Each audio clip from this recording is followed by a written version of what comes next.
할렐루야. 하나님께서 여러분과 함께 하시는 줄로 믿습니다.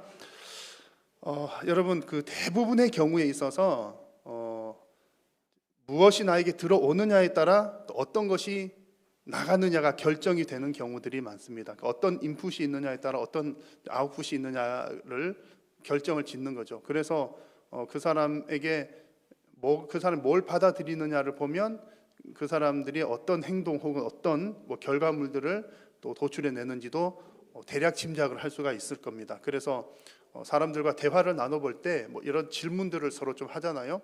그럴 때 이제 그 사람이 요즘에 어떤 책을 읽으십니까? 어떤 종류의 책을 좋아하십니까? 질문을 했을 때에 그 사람이 나는 이런 종류의 책을 좋아합니다 라는 대답을 들어보면 그 사람은 지식이 이런 쪽에 지식이 많은 사람이로구나, 관심 있는구나 이제 알게 될 거고요. 또 간혹은 의사 선생님들이 진료를 받으러 가보면 최근에 어떤 음식을 먹었습니까? 물어보는 경우들이 있습니다. 그러면 이제 어떤 음식을 먹었냐 물어보는 이유는 이제 어떤 잘못된 음식을 먹으면 어떤 결과가 있다는 것을 또 알기 때문에 확인하느라고 또 물어보기도 하죠. 우리 신앙생활 할 때도 그분이 어떤 영적인 인풋이 있는가를 보면 그분의 전 삶의 아웃풋이 무엇인지를 또 대략 알 수 있습니다. 영적인 상태를 알 수가 있는 거죠. 그래서 제가 이제 성도님들하고 이렇게 대화를 할 때 물어보는 얘기들이 이제 종종 있습니다. 여러분 한번 대답해 보십시오. 여러분 성경을 지난 한 주간 동안 성경 말씀을 얼마나 묵상하시고 읽으셨습니까? 그런 질문하기도 하고요. 또 하나는 여러분 요즘에 어떤 내용으로 기도하고 계십니까? 어떤 종류의 기도를 하십니까? 이런 질문을 드릴 수 있습니다. 자, 여러분 한번 대답하실 수 있겠습니까? 근데 이제 성경에 관한 얘기나 또 얼마나 기도하십니까에 관한 얘기들은 대답을 잘 못하는 경우들이 많습니다. 이제 성경을 안 읽어서 대답을 못하시는 경우들도 있고요. 또 기도에 관한 내용들은 특별히 약간 비밀스러운 기도, 개인적인 내용 그런 것이기 때문에 나 요런 거 기도해요라고 다 일일이 다 대답을 하지 못하는 경우들도 더러 있기도 합니다. 자, 그렇지만 여러분 한번 생각을 해 보십시오. 성경 부분은 일단 놔두고 여러분들이 어떤 종류의 기도를 하고 계십니까? 그것을 한번 생각을 해보면 나의 영적인 상태가, 나의 영적인 성숙도가 어느 정도 되는지를 가늠을 할 수가 있습니다. 자, 여러분들이 이제 기도하시는 내용 가운데 제가 이 질문을 드리는 이유는 어떤 종류 기도합니까? 그러면 먼저 떠오르는 생각은 아마 이런 것일 겁니다. 나에게 필요한 것이 뭔가? 내가 뭘 구하고 있는가? 하나님 뭐 주세요? 뭐 주세요? 기도했는가? 그래서 실제로 이제 어떤 분들은 기도 제목이 무엇입니까? 라고 물어보면 기도 제목 별로 없습니다. 그런 분들도 계셔요. 필요한 게 없다는 얘기죠. 다 갖추고 있으니 별로 필요한 게 없습니다. 인생에 별로 모자란 게 없습니다. 그런 분들도 간혹 있습니다. 자, 그런데 사실은 더 중요한 기도 제목이 있습니다. 그것은 무엇인가 하니 우리가 하나님께 기도할 때에 나의 마음과 나의 생각을 위한 기도를 해야 한다는 겁니다. 근데 그렇게 대답하시는 분들은 많지 않아요. 그래서 어떤 기도를 하십니까? 라고 했을 때에 물론 우리가 이거 필요한 것도 구하고 저거 필요한 것도 구하지만 우리의 마음과 우리의 생각이 예수님 닮기를 구하는 것, 그리고 하나님의 뜻에 합당하게 되는 것, 이 기도 제목이 사실 더 중요하고 더 큰 기도의 제목입니다. 이것이 왜 중요한지를 오늘 데살로니가 이야기와 베레아 이야기를 통해서 함께 나누어 보려고 합니다. 자, 먼저 지도 얘기 한번 또 해볼게요. 사도행전은 어쨌든 지도가 계속 등장을 하니까 여러분 조금 이해를 하시면 좋겠습니다. 지도 여러분 기억이 나시죠? 어떤 모양인지 기억이 나시죠? 오른쪽 부분들은 아시아 지역입니다. 아시아 지역 대륙이고요. 왼쪽에 있는 윗부분들은 유럽 대륙입니다. 유럽 대륙이고 바울 일행이 복음을 전하는데 하나님께서 바울을 유럽까지 보내시는 겁니다. 그래서 오른쪽 이 부분에 보시면 드로아라고 하는 곳에서 배를 타고 가서 네아폴리라고 하는 항구에 내려서 유럽의 첫 항구였죠. 그 윗부분에 보시면 빌립보라고 하는 곳이 보이실 겁니다. 빌립보라고 하는 곳이 유럽의 첫 번째 성이었습니다. 그래서 지난번에 나누었던 사도행전 말씀이 빌립보에서 증거한 내용들을 나누었습니다. 루디아도 만난 얘기들 했고요. 자, 오늘 등장하는 곳은 어디냐면 이 빌립보로부터 해서 암비볼리, 아폴로니아를 지나서 데살로니가라고 하는 곳의 이야기와 또 여기서 쫓겨나요. 또 쫓겨나가지고 베레아라고 하는 곳에서의 복음을 전하는 내용을 오늘 함께 나누려고 합니다. 그래서 이 지도의 내용은 완전히 다 암기하시거나 그러시지는 않으시더라도 대략 이쯤이로구나 하는 것들을 그냥 감만 잡고 계시면 전혀 이렇게 그림이 안 그려지는 것보다는 훨씬 나으실 겁니다. 자, 그래서 이 정도 기억을 하시면서 말씀을 듣겠는데요. 바울이 이렇게 여러 지역을 다니면서 전도 여행을 하는 목적이 무엇입니까? 그 목적은 너무나 분명하죠. 예수님이 그리스도이심을 전하기 위함이었습니다. 예수님이 그리스도이시다. 그리스도라고 하는 말은 구약에 나오는 히브리어로 말하면 메시아입니다. 예수가 메시아다. 메시아라고 하는 말이 신약 헬라어 말로 그리스도인 겁니다. 메시아라고 하는 말은 무슨 뜻이냐면 하나님께서 기름 부으셔서 세우셨다라고 하는 뜻이죠. 구약 시대에 나오는 하나님께서 기름 부으시는 직분의 세 종류가 있는데 하나는 선지자, 하나는 제사장, 하나는 왕입니다. 그래서 예수님이 그리스도라고 하는 말은 예수님이 선지자요, 제사장이요, 왕이시라는 얘기죠. 그것도 그냥 일반 선지자, 일반 제사장, 일반 왕이 아니라 구약 시대에 미리 보여주었던 제사장, 선지자, 왕의 완성된 모습이 예수님이시다라고 하는 의미입니다. 특별히 다윗 시대 이후로는 메시아 그러면 왕의 역할이 더 부각이 되었습니다. 장차 오셔서 우리를 이제 완전한 왕으로 오셔서 우리를 다스려 주실 분, 그분이 메시아시다. 그런 생각들을 가지고 있었던 겁니다. 그래서 지금 바울이 전하면서 다니는 그 복음의 핵심이 바로 그 부분입니다. 십자가에서 죽으시고 부활하신 그 예수님이 메시아다, 그리스도시다 라고 하는 사실을 전하는 겁니다. 이 복음을 전하기 위해서 바울은 이제 전 세계 곳곳을 다니는데 다닐 때에 그 거점이 있었습니다. 그 거점이 어딘가 하니 바로 유대인들의 회당이었지요. 회당을 먼저 찾아갔습니다. 그래서 오늘 말씀 1절에도 보니까 데살로니가에 가자마자 유대인들의 회당을 찾아갔습니다. 그런데 조금 이상한 것은 바울은 결국 유대인들에 의해서 핍박을 당하고 쫓겨다니거든요. 쫓겨다님에도 불구하고 가는 곳마다 유대인들이 있는 회당을 먼저 찾아간 겁니다. 자, 지금 현재 유대인 그러니까 지역이 어디인지 조금 혼동이 되실 수도 있겠는데 지금 말하는 유대인들은 이스라엘이 아닌 전 세계에 흩어진 유대인들을 말합니다. 바울은 이방인 전도를 하고 있는 중인데 이방인 전도 선교를 할 때 유대인들이 주로 모였던 회당 중심으로 했더라, 그런 얘기입니다. 그런 이유가 있죠. 그 이유는 회당에서 복음을 전하기가 용이했기 때문에 그렇습니다. 자, 유대인들의 회당에는 어떤 사람들이 있었냐면 유대인들이 있었겠죠. 유대인들은 성경을 잘 아는 사람들이었습니다. 특히 이때 말하는 성경은 구약 성경입니다. 그리고 또 회당에 어떤 사람들이 있었냐면 이방인들도 있었는데 유대교에 관심을 가진 사람들, 그러니까 성경에 관심을 가진 사람들이 유대인들이 모이는 회당에 오는 겁니다. 개종하기 위해서나 그런 마음들로 오게 된 거죠. 자, 이 유대인들의 회당이 있는 곳에는 그 회당을 관리하는 회당장이 있었습니다. 회당장은 회당을 관리할 뿐만 아니라 안식일이 되면 우리로 말하면 주일 같은 때에 예배를 할 때 예배 사회를 보았습니다. 사회를 어떤 식으로 보느냐면 이런 내용입니다. 먼저는 성경을 이렇게 해당되는 일부분의 성경을 읽은 후에, 구약 성경입니다. 읽은 후에 회중들에게 이렇게 이야기를 하는 겁니다. 자, 누가 이 성경 말씀을 잘 강해해서 우리에게 도움을 줄 사람은 없습니까? 성경을 읽고 난 후에 청중들을 향해서 누가 이 성경 내용 설교해 줄 사람 없습니까? 이렇게 질문을 하는 겁니다. 유대인들의 회당은 그런 모양이었습니다.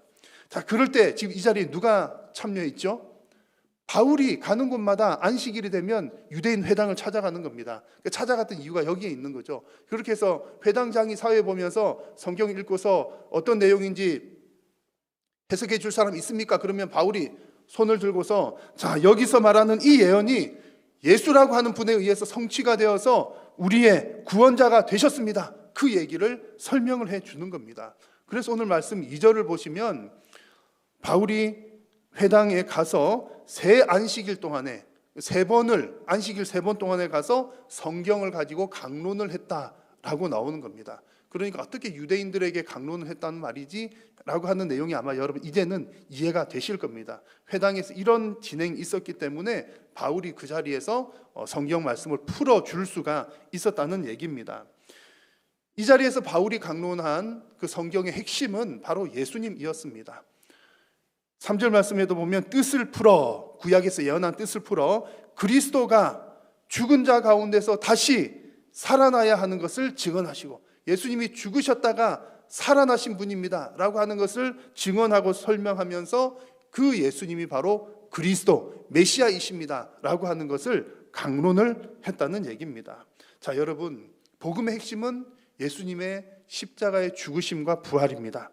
예수님께서 십자가에서 죽으시고 부활하신 사건은 그냥 죽었다가 살아난 것이 아니라 사망 권세를 이기시고 다시 살아나셔서 산자와 죽은 자들의 왕이 되신 사건입니다. 십자가에서 죽으신 사건은 그냥 뭐 어쩌다가 죽었더라 그게 아니라 온 인류의 죄를 대신 짊어지시고 확실한 목적을 가지고 죽으셨다는 얘기고요. 예수님께서 다시 살아나셨더라 그 얘기는 와, 다시 살아나다니 대단한 분이시네, 그거 보여주시기 위함이 아니라 죄로 인한 사망 권세를 이기심을 보여주신 사건이었다는 얘기입니다. 그래서 여러분, 우리가 예수님의 십자가와 부활을 그렇게 강조하는 이유가 바로 여기에 있는 겁니다. 교회만 오면 예수님, 주일학교도 선생님 뭐 물어보면 잘 몰라도 그냥 저요 예수님 그러면 80-90% 대답이 맞는 것처럼 계속 예수 하는 이유가 바로 여기에 있습니다. 여러분, 예수님의 십자가의 죽으심과 부활은 온 인류를 구원하신 사건이었습니다. 자, 하나님은 이 진리가 전 세계 곳곳에 전파되기를 원하셨던 것이죠. 그래서 바울은 가는 곳마다 이 진리를 증거를 했습니다. 지금도 하나님께서는 저와 여러분들을 통해서 이 복음의 진리가 증거되기를 원하십니다. 성도의 입술을 통해서 예수님이 온 세상의 왕이 되심을 증언하기를 원하십니다. 그리고 성도의 삶을 통해서 우리가 예수님을 왕으로 인정하는 모습을 세상 사람들에게 보여주기를 하나님은 원하고 계십니다. 여러분, 여러분의 인생이 예수님 중심의 인생 되시기를 축원합니다. 그리고 여러분의 삶을 통해서 예수님이 증거되기를 간절히 소망합니다. 여러 사람들이 이제 모인 자리에서 보면 특히 뭐 한 10명이든 혹은 더 많은 숫자든 여러 사람들이 모여서 이렇게 대화를 하거나 혹은 어떤 회의를 할 때 보면 좀 재미있는 점이 하나가 있습니다. 말하는 사람은 한 사람인데 알아듣는 것은 제각각 다 달라요. 참 그렇죠. 뭐 다 그런 것 같습니다. 그래서 중요한 일들은 메모하거나 회의록이 그래서 중요한 것 같고요. 오늘 본문에서도 보면 똑같은 자리에서 똑같은 복음의 내용을 들었는데 바울이 얘기를 했으니까요. 들었는데 사람들의 반응은 제각각 다릅니다. 4절 말씀을 보니까 어떤 경건한 헬라인들의 무리와 또 적지 않은 귀부인들은 그 복음을 듣고서 잘 따랐습니다. 그런데 5절 말씀을 보니까 데살로니가에 있던 유대인들은 복음을 듣고서 시기하는 마음이 생겼더라 그랬습니다. 유대인들은 이 복음을 받아들이지 않았다는 얘기죠. 어느 정도로 받아들이지 않았냐면은 나중에 이제 지금 데살로니가에 있잖아요. 나중에 베레아로 가게 되는데 베레아에서 복음을 전하니까 또 사람들이 많이 믿었거든요. 그러니까 이 데살로니가에 있던 유대인들이 베레아까지 쫓아가가지고 바울을 박해를 했던 내용이 또 나옵니다. 그만큼 유대인들이 지금 복음에 대해서 시기하는 마음이 가득했더라는 그런 얘기입니다. 여러분, 유대인들이 왜 이렇게 복음 전하는 것을 싫어하고 시기했을까요? 여러 가지가 이유가 있을 텐데 그 가운데 겉으로 드러나는 한 가지, 첫 번째 이유는 내 사람들을 뺏겼기 때문에 시기했을 가능성이 많습니다. 그러니까 지금 유대인의 회당이라고 생각해 보십시오. 유대인의 회당들이 모여 있는데 이방 사람들이 다 이렇게 모여든 겁니다. 모여들어서 뭐 어쨌든 참 모임도 잘 되고 사람들이 이렇게 늘어나는데 어느 날 바울이라고 하는 사람이 와서 구약에서 말한 예수가 이런 분입니다. 라고 했을 때 유대인들은 그걸 받아들이지 못하고 또 사람들이 그 바울을 쫓아서 바울을 따라서 나가게 되니까 우리 멤버를 잃게 되는 거잖아요. 근데 우리 멤버를 잃게 되니까 시기하는 마음이 생길만 했고요. 그런데 더 중요한 것은 유대인들이 이 복음을 받아들이지 못한 중요한 이유는 그들이 가지고 있었던 메시아에 대한 잘못된 생각의 프레임 때문입니다. 얘기가 좀 깁니다만 쉽게 말하면 그들이 성경을 잘못 이해를 하고 있는 메시아에 대한 선입관 때문이었다는 겁니다. 자, 유대인들이 기대했던 메시아는 어떤 메시아였습니까? 그들은 멋진 왕으로 오실 메시아를 기대했습니다. 여러분도 한번 생각을 해보십시오. 메시아가 오실 건데 그 메시아가, 그 왕이 조그만한 나귀 같은 걸 타고 오시는 왕이 좋겠습니까? 큰 백마 같은 큰 멋진 말을 타고 오는 왕이 더 좋아 보이겠습니까? 아무래도 사람들은 멋지게 크게 오셔가지고 지금 로마가 다 압제하고 있는 이 세상 가운데 로마도 무찌르고 그래서 이스라엘 왕이 전 세계 왕이 되는 그런 정치적인 메시아, 정치적인 왕을 기대를 했더라는 겁니다. 그런데 그런 기대는 사람 누구라도 할 만하긴 하지만 그런데 그들의 생각이었다는 게 문제입니다. 이미 하나님께서는 구약 성경에서 여러 선지자들을 통해서 오실 메시아가 어떤 분인지를 분명히 말씀해 주셨습니다. 너희들의 메시아는 나귀를 타고 오실 것이야. 겸손한 왕이야. 평강의 왕이야. 그러나 죽으시지만 다시 살아나실 것이고 온 인류의 구원자가 되시며 왕이 되실 거야 라고 분명히 말씀을 해 주셨음에도 불구하고 지금 시기하는 이 유대인들의 마음속에는 우리의 메시아는 멋진 왕이야 이런 생각의 틀이 있다 보니까 예수님이 직접 오셔가지고 내가 메시아다, 구약이 예언한 그 메시아가 바로 나다, 그렇게 직접 증명을 해 주셔도 귀에 들어오지 않는 겁니다. 제자들이 다니면서 또 바울이 다니면서 예수가 그리스도십니다 라고 증언을 해도 아니야, 메시아가 그런 메시아 일리 없어, 메시아는 멋져야 돼, 이런 생각의 틀 때문에 받아들이지를 못했던 겁니다. 여러분, 그래서 잘못된 선입관이 너무나 위험한 겁니다. 믿음이 좋은 사람들 가운데 이단에 빠지는 경우들도 종종 있잖아요. 믿음이 정말 대단히 좋으신 분인데 이단에 빠지는 경우들이 있어요. 그 이유가 바로 여기에 있습니다. 이단들이 하는 것의 첫 번째는 잘못된 프레임을 씌워주는 겁니다. 쉽게 말하면 색안경을 씌워주는 거예요. 빨간색 안경을 씌워주면 세상이 다 빨갛게 보여주는 것처럼 세모 모양의 생각의 틀을 먼저 심어놓고 나서 무슨 얘기를 해도 세모나게 들리도록 미리 만들어 놓는 겁니다. 그것이 이단들이 하는 첫 번째 작업이에요. 그리고 이것의 이면에는 사탄의 계략이 있는 것이죠. 사탄이 이 부분을 너무나 잘 압니다. 그래서 잘못된 프레임을 심어주는데 엄청난 에너지를 쏟고 있는 거죠. 지금도 사탄은 이단들을 통해서도 그런 일들을 하지만 잘못된 지식, 어떤 문화적인 부분을 통해서도 사탄은 잘못된 진리와 어긋나는 프레임들을 심어주는 일에 열심을 내고 있습니다. 최근 들어서 아주 이제 대표적인 예가 바로 동성애에 관한 이야기입니다. 동성애에 관한 얘기.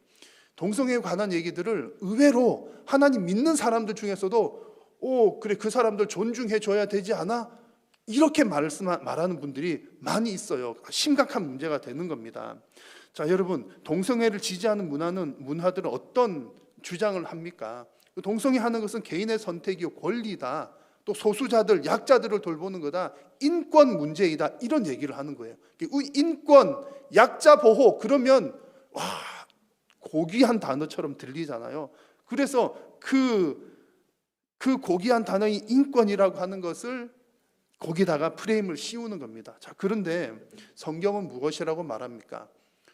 성경은 오래전부터 동성애는 명확한 죄라고 가르치고 있습니다. 그건 죄야. 변하지 않는 진리입니다. 세월이 바뀌어도 절대 변하지 않는 진리인 거예요. 그렇다고 해서 하나님께서 인권을 무시하는 분은 결코 아니십니다. 하나님은 누구보다도 더 인권을 존중하는 분이시고 누구보다도 죄인을 사랑하시는 분입니다. 그래서 우리 성도들도요, 죄인은 사랑해야 되지만 그것은 맞습니다. 여러분, 누가 여러분 주변의 이웃들 중에 그런 분이 있더라도 이상하게 쳐다보거나 그러시는 것은 아니에요. 왜냐하면 우리도 똑같은 죄인이거든요. 뭐 그런 사람도 죄인, 우리도 죄인, 다 똑같은 죄인입니다. 그래서 뭐 특별하게 이상한 눈초리로 볼 이유는 전혀 없습니다. 사랑해 주어야 되고 섬겨 주어야 되고 또 복음을 전해 주어야 되는 거예요. 그래서 죄인을 사랑하는 것은 너무나 마땅한 일이지만 죄를 죄가 아니라고 하는 것이 문제라는 겁니다. 근데 사탄은 죄를 죄가 아닌 것인 양 아주 고귀한 인권이라고 하는 프레임을 가지고 갖다 들이대니까 성경이 명확하게 말하는 죄도 죄 아닌 거 아니야? 괜찮은 거 아니야? 라고 믿는 사람들도 헷갈려 한다는 그런 얘기입니다. 그래서 여러분, 우리 성도들은요, 정확한 프레임을 가지고 있어야 되고 그렇게 하기 위해서는 성령님께 늘 도움을 구해야 됩니다. 여러분, 성경을 읽으실 때마다 하나님, 오늘 성경 읽을 때 말씀을 깨달아 알도록 도와주십시오. 진리의 영이신 성령께서 깨닫도록 기도를 해야 됩니다. 제가 설교하기 전에도 늘 거의 안 빠뜨리고 하는 기도가 있잖아요. 하나님 말씀을 들을 때 성령께서 조명해 주셔서 빛을 비추어 주셔서, 여러분, 우리가 하나님 말씀을 어떻게 내가 깨닫겠습니까? 하나님께 성령께서 깨닫게 해 주셔야 되니까 하나님 말씀 깨닫게 해 주십시오. 그렇게 기도를 하는 겁니다. 그리고 또한 우리는 오랫동안 검증된 건강하고 올바른 기독교적 세계관들을 공부를 할 필요도 있는 겁니다. 그래서 생각의 틀이라고 하는 게 너무나 중요하다는 얘기입니다. 오늘 말씀에서 이 유대인들은 메시아에 대한 잘못된 생각의 틀을 가지고 있으니까 그 복음을 정확하게 전하는 바울 일행들을 박해를 하면서 다니는 겁니다. 결국 오늘 6절 말씀을 보면 바울 일행을 어떻게 이렇게 박해를 하냐면, 이 사람들은 천하를 어지럽히는 사람입니다, 이렇게 고소를 하는 겁니다. 천하를 어지럽힌다는 말은 이런 뜻입니다. 그 당시에 로마가 제국이었고 다 그 아래 여러 나라들이 지배를 받고 있잖아요. 그러면 당연히 자기 민족들의 해방을 위해서 싸우는 사람들이 있었을 겁니다. 사람들이 다 제각각이잖아요. 뭐 이렇게 평화적으로 그냥 적응하는 사람도 있는가 하면 우리 독립해야지 전투하는 사람들도 있었던 겁니다. 유대인들 중에서도 그 민족의 독립을 위해서 막 싸우는 사람들이 있었던 겁니다. 그런 사람들이 곳곳에서 싸움을 일으키니까 로마 입장에서는 이제 안 좋은 거죠. 실제로 로마시에서도 그런 사람들의 소요들이 막 일어났는데, 그래서 글라우디오 황제 때는 안 되겠다, 이 로마에 있는 유대인들 다 쫓아내버려. 그래가지고 쫓겨났던 사람들 중에 우리가 잘 아는 브리스길라와 아굴라 부부도 있었던 거죠. 그래서 뭐 이렇게 바울을 만나는 이야기들이 있었습니다. 여튼 지금 이 데살로니가에 있는 유대인들은 바울 일행이 그런 사람들의 중에 하나다라고 하면서 고발을 하는 겁니다. 그러면서 실제로 말하기를, 이 사람은 가이사의 명령도 거역하는 사람들이고 가이사를 왕으로 인정하지 않는 사람들이고 예수라고 하는 사람을 새로운 왕으로 등극시키려고 하는 문제 있는 사람들이다. 정치적인 프레임을 가져다가 고발을 하고 있는 중입니다. 그래서 지금 이 유대인들이 이런 여러 가지 방법들로 예수님을 전하는 복음의 사역자들을 시기하며 지금 괴롭히고 있는 중인 거죠. 여러분, 이 당시에만 그랬던 것이 아니라 지금도 세상은 성도를 시기합니다. 이 사실을 우리가 기억할 필요가 있습니다. 물론 우리 성도들이 뭐 잘못한 게 있을 때는 회개해야 되죠. 세상 사람들이 교회를 향해서 교회가 잘못할 때도 비난하기도 합니다. 그런 부분에 대해서는 교회와 성도들이 회개하면서 말씀대로 바로 서야 되겠고요. 그렇지 않더라도 세상은 성도를 시기하며 질투하는 면이 많습니다. 항상 그런 것은 아니지만 한편으로는 교회가 세상 속에서 소금과 빛이 되어서 선한 영향력도 끼치지만 또 끼쳐야 하지만, 또 한편으로는 그 선한 영향력을 싫어하는 사탄의 세력들이 있어서 어떻게든 교회를 공격하고 시기하고 질투하고 박해하는 세력이 언제든지 있더라는 얘기입니다. 그래서 예수님께서 이런 말씀을 하셨습니다. 너희가 세상에 속하였으면 세상이 자기의 것을 사랑할 것이나 너희는 세상에 속한 자가 아니기 때문에 세상이 너희를 미워한다, 이런 말씀을 주셨어요. 그리고 이 말씀 앞부분에서는 세상이 너희를 미워하는 것은 너희를 미워하는 게 아니라 나를 미워하는 거다. 결국 사탄이 하나님을 대적한다는 얘기죠. 세상의 문화가 이렇게 흘러가는데 우리는 그 문화에 따라가지 않으니까 세상 문화는 성도들을 향해서 시기하고 질투하고 미워하는 겁니다. 여러분, 아마 그런 경험들이 한 번쯤은 있으실 텐데요. 예수 믿는 사람들은 대부분 다 경험을 하는 얘기입니다. 아니, 그냥 조용하게 믿지 왜 그렇게 유별나게 예수를 믿어? 왜 유별나게 예수를 믿어? 주일에 꼭 뭐 할 때마다 우리는 예배 때문에 밖에 좀 잘 못 가잖아요. 그러면 왜 유별나게 예수쟁이는 참 별나다, 그런 얘기들을 저도 많이 들으면서 자라왔고 아마 성도님들 그럴 겁니다. 여러분, 그럼에도 불구하고 성도들은 하나님의 말씀대로 살아가는 것이죠. 그런 얘기 듣는다 하더라도 요한일서 말씀에서도 이렇게 말씀을 했습니다. 형제들아, 세상이 너희를 미워하여도 이상히 여기지 말라. 이상히 여기지 말라. 부정적인 면에서 세상 문화와 하나님 문화는 완전히 다르기 때문에 너희들이 시기 질투 받는 것 이상히 여기지 말라 말씀을 하셨습니다. 여러분, 우리가 성도로 살아가면서 어떤 말씀대로 사는 것 때문에 불이익이나 어려움을 당하더라도 그것을 당연하게 여기시고 끝까지 말씀대로 살아가시는 여러분 다 되시기를 축원합니다. 자, 이렇게 해서 이제 데살로니가에서 유대인들 배척이 너무 심한 겁니다. 막 이제 유대인들이 바울을 막 찾아다니면서 막 이렇게 하는 거예요. 바울은 이제 숨어 있는 중이었죠. 그런 가운데에 도무지 안 되겠다 싶어서 교인들이 한밤중에 바울을 탈출을 시킵니다. 탈출을 시켜서 지금 데살로니가에서 베레아라고 하는 곳으로 탈출을 시켜주는 겁니다. 베레아에 가서도 오늘 말씀 보니까 또 바울이 어디를 찾아가죠? 또 유대인들의 회당을 찾아갑니다. 뭐 하기 좋기 때문에요? 복음을 증거하기 좋기 때문에요. 그런데 다행스럽게도 이곳 베레아에서는 사람들의 반응이 좋았습니다. 여러분, 너무나 잘 아는 말씀인데 같이 한번 읽어볼까요? 시작. 베레아에 있는 사람들은 데살로니가에 있는 사람들보다 더 너그러워서 간절한 마음으로 말씀을 받고 이것이 그러한가 하여 날마다 성경을 상고함으로. 아멘. 베레아 사람, 그러면 마음이 아주 좋다는 것 여러분 잘 알고 계시죠? 그래서 간절한 마음으로 말씀을 받고 날마다 그러한가 성경을 상고했더라. 말씀, 유명한 말씀입니다. 그런데 이 말씀에서 우리가 오늘 유심히 보고자 하는 것은 그냥 베레아 사람들이 훌륭했더라 그 얘기만 하는 게 아니라 비교를 하고 있습니다. 누구랑요? 데살로니가. 데살로니가에 있는 사람들보다 더 너그러웠더라. 그들의 마음밭을 비교하고 있는 거예요. 지금 데살로니가 쭉 살펴본 것처럼 데살로니가 사람들은 그 마음밭이 어떤 마음밭이죠? 복음을 들었을 때 시기하는 마음이었다면 지금 베레아 사람들은 말씀을 받을 때 그 마음밭이 너그러워서 말씀을 간절하게 받고 생각하고 또 생각했더라. 비교를 하고 있습니다.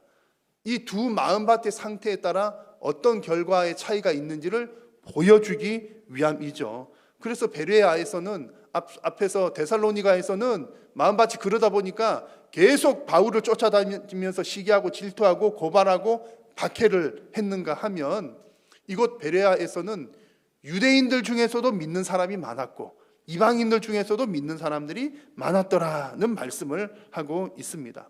자, 여러분, 여기서 이 두 가지를 잘 비교를 하십시오. 데살로니가에 있는 유대인들은 그들의 선입관 때문에 메시아에 대한 그런 잘못된 생각 때문에 그리스도 예수를 그리스도로 받아들이지를 못했습니다. 그런데 어떤 이유에 있었는지는 모르지만 베레아 사람들은 마음이 너그러웠대요.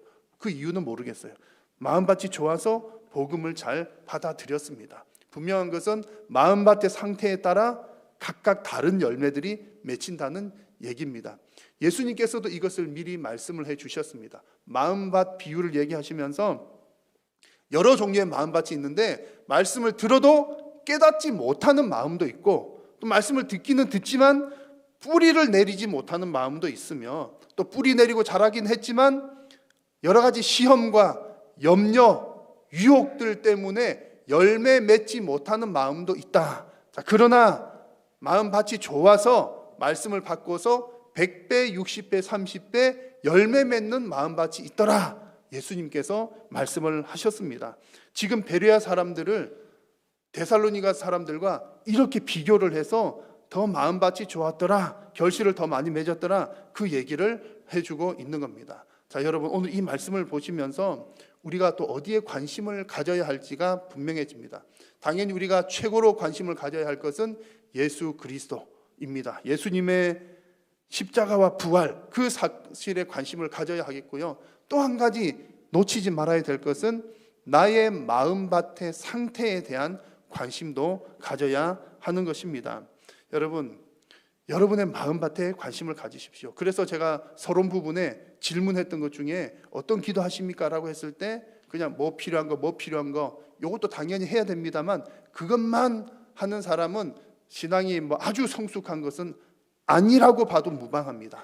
그런데 나의 마음밭이 어떤지에 대한 관심을 가지고 하나님, 내 마음과 생각이 예수님 닮게 해주십시오. 내 마음과 생각이 하나님의 뜻에 합당하게 해주십시오. 하나님, 내 마음과 생각이 옥토와 같은 밭이 되게 해주셔서 하나님 말씀을 받았을 때에 100배, 60배, 30배 열매 맺게 해주십시오. 그런 관심을 가져야 하는 것입니다. 여러분, 내가 내 마음을 막 내 마음대로 못합니다. 물론 뭐 마음밭 가꾸는 어떤 노력을 뭐 일부분 뭐 할 수도 있겠습니다만 여러분도 다 경험하시잖아요. 내가 내 이 성질이 내 마음이 내 뜻대로 안 돼. 누구나가 다 공감하는 얘기입니다. 내 마음이 내 뜻대로 안 됩니다. 그럼에도 불구하고 우리가 할 것은 관심을 가지는 것, 그리고 나의 마음을 내 마음대로 못하지만 성령께 구하면 성령께서 내 마음을 변화시켜 주실 줄로 믿습니다. 우리는 그렇게 기도하는 것입니다. 그래서 우리가 그런 기도를 하느냐 하지 않느냐가 중요한 기점이 됩니다. 여러분, 여러 가지 기도할 제목들이 많으시겠지만 늘 잊지 마시고 여러분들의 마음밭을 위한 기도를 1순위로 잡으셔서 정말 하나님 앞에서 100배 열매 맺는 여러분의 마음밭, 또 여러분의 인생 되시기를 축복합니다. 기도하겠습니다. 살아계신 하나님, 감사합니다. 오늘도 우리의 예배를 받으시고 또한 하나님 말씀하여 주시니 감사합니다. 하나님께서 베레아 사람들이 데살로니가 사람들보다 마음이 더 너그러웠다는 말씀을 우리에게 주시었는데, 하나님 성령께서 우리의 마음을 옥토와 같은 마음밭 만들어 주시어서 우리가 하나님의 말씀을 받을 때에 100배 열매 맺는 신앙 되도록 하나님 은혜 도하여 주옵소서. 예수님의 이름으로 기도드립니다. 아멘.